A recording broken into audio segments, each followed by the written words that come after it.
Hey homegirls, it's Heidi with Happily Thriving Heidi. Welcome to my channel. Let's get crafting. For my very first DIY, I'm going to be using these supplies from the Dollar Tree. Ignore this feather decor item. I didn't end up using it after all. Take your wire, unroll it, and you're going to cut 35 inches long. And you're just going to use your wire cutters to do that. And then take the beads that you can pick up, the pearls more specifically from the Dollar Tree. You're going to use the large and the medium size. And then you're going to take your wire, bend it in half, and at the half point you're going to pinch it to crease that line. When you open it up, you're going to be doing a curve up and out motion to create the shape of a heart. Just play around with it and have fun. Remember, you're trying to create a nice big heart. Once you've got it to a place where you think it looks pretty to you, go ahead and start threading on your beads. I'm going back and forth with a large, medium, large, medium, large, medium. Once you've gotten all of your beads threaded on, you're then going to take the ends and just bend them because you don't want the beads to roll off while we're working on the next part of this craft.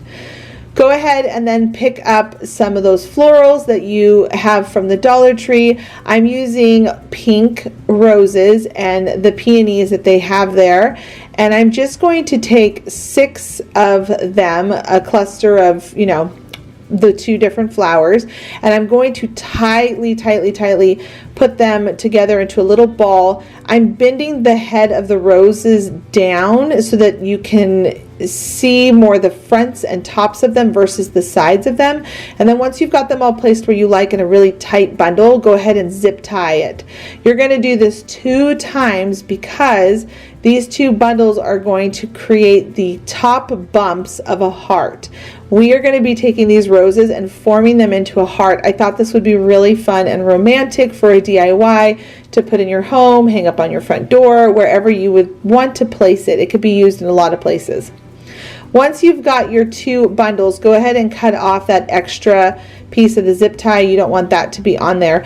And then you're going to see that I'm going to grab it right where the zip tie is, and I'm going to bend it to the side, because you're going to want to take those 2 stems, put them together, and then zip tie those as well. And again, we need to have that crevice that's open between the 2 bundles to create the heart where it dips down in.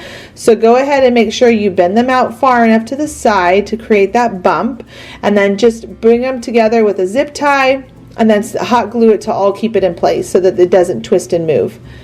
Then you're going to take some more florals and you're going to start filling in right underneath that dip down, that cave that you have between your 2 bundles, and you're just going to keep filling it in and making sure that you're getting less and less towards the bottom. So you're tailoring it down to being only 1 last rose at the very bottom. Once you've got it all in place, you're then going to take your zip tie and you're going to just once again make it nice and tight so that everything stays in place. And then just massage around your flowers, making sure that everything is blending well, looking right and pretty. Once you've got those all figured out, you're then going to work on bringing in your beads next. Now, this is the part I just think is so pretty. Look at how this turned out. Could you imagine? You could totally do this for a wedding. You could do it more than just for Valentine's Day, in my opinion. Then you're going to take those beads and you're going to just kind of work them down into your heart, not losing the shape of the flowers. And you're going to bring it around to the back side, and you're going to open up that wire again, and you're going to loop it around those green wired stems so that it can be nice and snug in there, and then just twist around the wire and using some hot glue to help hold it in place because you don't want it to slip out and then beads to go flying everywhere over time. You're just going to hot glue with just a little bit just to keep it all in place, and then bring the wire around on the other side and continue to do the exact same steps, and then hot gluing it into place so again it doesn't fall out and then you have beads rolling everywhere. Now on the back side we want it to be pretty too, especially if you're going to do this for like a bouquet or something, like real flowers. Go ahead and just fill in the backside doing the exact same process. You're just going to put more out towards the top, and then you're just going to keep working it down to where there is getting less and less and less, and keep zip tying when you feel that they're getting a little too loose, bringing it all the way down to 1 flower at the end. Now to cover up the stems just a little bit, I like that green stem sticking out at the bottom. It makes them look more real and natural. I'm going to only just take this ribbon and go around the top to hide where the zip ties are, glue it in place, and then to finish off the look and to make it just look so pretty, I'm going to add a bow to it. And I just feel like this is such a romantic, beautiful project. I don't know. What do you all think? I just love this so much. Then I'm going to take a lacy ribbon from the Dollar Tree, and I'm going to go down below where we had those 2 joint ups from those bundles from the very beginning, and I'm just going to loop it around, tie a simple knot, and that way you can hang it up, or you can set it on a bookshelf somewhere, wherever you would want to.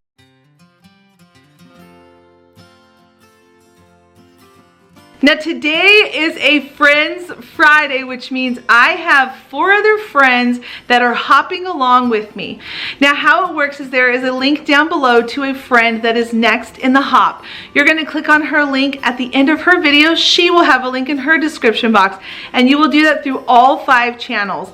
All 5 of the girls are going to be presenting 3 or more projects today that are Valentine's Day themed. For our next project, we're going to be using these wood hearts that you can pick up at the Dollar Tree. Pick up as many as you would need to create silhouettes for each of your children. And you can even do this for your furry pets, for your fur babies. I think that this is so cute. I actually want to make 2 more for our cat and dog, Comet and Nyla. I thought it would be so cute. Now, if you remember from last week, I showed you all how to create a silhouette. You have a side profile picture of your child, do it on a white backdrop, cut it out with photo paper. You want it to be on photo paper, and then you're going to trace it onto whatever you want and then cut it out. So here were the silhouettes that I made last week, but today we're going to use this silhouette that we cut out last week, and we're going to now trace it onto these hearts that I painted a slate gray color. Take your time tracing around it, but the photo paper is really great to use when you're doing these types of projects, just because it makes it as a nice template to trace around without paper shifting or bunching on you. Once you've got your silhouette all traced around, you're then going to take some paint with a small brush that you feel comfortable with, and then you're just going to take your time painting all the way up to that pencil line, filling the whole thing in with white paint. Again, this is the coolest thing to give to someone as a gift, like a grandparent. If you have children and you're looking for a unique gift, or you just want to put it up in your own home. I love silhouettes so much, and you know, you can tell. I can always tell whenever I'm doing the silhouette which one is which child, just because it looks like them. It is the coolest thing ever to have these hanging up in your home, and it's just so pretty. I don't know, farmhouse chic, maybe that's what I'm looking for when I say that it's pretty. So when you get up to the face, you can switch to a smaller brush, or again, if you feel comfortable, just keep working really gently with your brush. And take your time, because you don't want to accidentally make a big lip or a chin look wrong, which can happen when you're working on these kind of projects. So you can see here that I'm just really taking my time around my daughter's face, because she has these cute little tiny lips and little tiny nose. And then once you've got everything painted, I went over it a few times to make sure that it's a really pretty crisp white painted job on the actual silhouette. Here are all of them painted with my 3 children, and again, I think I'm going to go back and make them for my puppy and my kitty.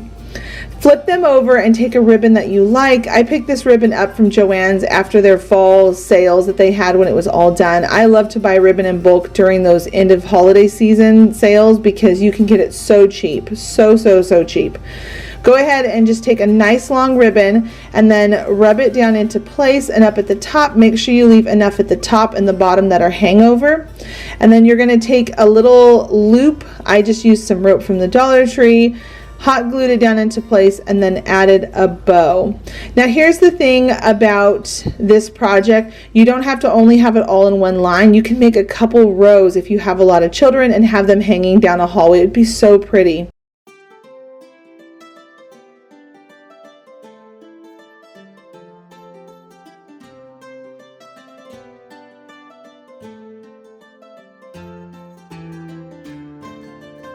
Please give this video a thumbs up if you haven't already. It means so much to me. And click the subscribe button if you are new here. I post new videos every Monday and Friday that are DIY crafts. and on Wednesdays, which are my clean with me's, and that's usually when I decorate and do fun things like that around our home. My final project I'm going to be sharing today is with the most simplest supplies to make yourself a really cute farmhouse sign. I'm going to take the large painter sticks that you can pick up at Home Depot, foam cord, my saw, and my little miter saw box. I love this thing. I use it all the time. And what you're going to do is you're going to go to the very top point of your painter stick and then cut at that angle. And you're going to do this on all of your pieces of wood. You want to make sure that it is a nice, great angled cut, because when you put them all together, it's going to create your frame. It's going to miter those edges together. So you're going to need 2 that are 16 by 5 inches long and 2 that are 6 inches by long. And then you're going to take some foam core and you're going to cut out those same dimensions. So 16.5 by 6. And once you've got your foam core cut out, you then can move on to the next step. But isn't it just amazing? I mean, so far we've only spent $2 and you're going to make the most beautiful sign when we're done, and you can customize this however you want. I mean, it is just, the possibilities are endless. In the fall time I made another one of these, but I did it with pumpkins. If you go back and look in my channel's gallery, you'll see it, and it was such a fun project. It turned out so cute. I'll link it down below if you girls want to see it. Anyway, so I painted the board pink because I wanted it to be a really pretty soft pink, and then I'm doing a white wash with a little bit of a gray hue to my wood pieces. I'm just putting on the paint, and then I'm actually taking a wipey and wiping off some of it, and then adding a little bit of gray, massaging it in, wiping it off again until I get that weathered, beachy farmhouse look that I'm looking for on this frame, and just kind of distressing it with the gray paint, and again massaging it, wiping it off. And then once I've got the desired look that I want, I went back in a second time to paint the board because I wanted to make sure that the pink was really, really vibrant and pretty. And you could do this on white, but I decided to start with a black foam core board because I've got a lot of black foam core board that I've got to start using. Anyway, once I've painted it twice, I then took some hot glue, and then I just simply glued on and mitered my edges together with my painter sticks to create a frame on that foam core board. Can you believe this? This was only, at this point, this was only $2 because the 3 painter sticks that come in the pack, I used them for the longer pieces, and the 2 smaller pieces came off of that 3rd piece. So super affordable DIY. Then I'm going to take some stickers from the Dollar Tree. I love these stickers. I love this font, and I'm going to just write on a phrase that I thought would be really cute for Valentine's Day.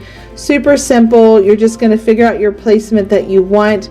I've figured out that you can do 2 rows on this with whatever you want to put, so you can either center it directly in the middle with maybe a family name or Happy Valentine's Day, whatever you want, but you can put 2 rows of letters. So I first tried to put P.S. I love. Oh, I ran out of room. So I decided to do a heart instead in the middle. And I'm going to say you, P.S. I, you, and then put a heart in the middle, which you're going to see me do here in a second. But once you've got everything all figured out, I like to stick it onto the frame's edge first so I don't accidentally pull anything up off of that foam core board. And then once I know my spacing, I just stick them down, and then I added my heart and I put some twine on it. I thought it would be cute to add some twine, a little bow. Like I've said in past videos, I love little bows. And then underneath it, instead of just stopping at P.S. I love you, I put forever because I'm all about loving my family forever and ever for eternity. So I went ahead and just stuck all of those down as well. So do you see what I mean? How you can get 2 rows of words on here? It's really great. You can put a lot of things on here, which could be really fun to customize these frames. Then you're going to go ahead and distress it a little. I love these letters, but I want to make it look a little more weathered and farmhouse, so I'm going to dry brush right on top of these black stickers. It's a really simple process. You're just going to take a tiny bit of paint, you're going to tap it onto a napkin, and then just keep brushing again and again and again, and it starts to weather the look.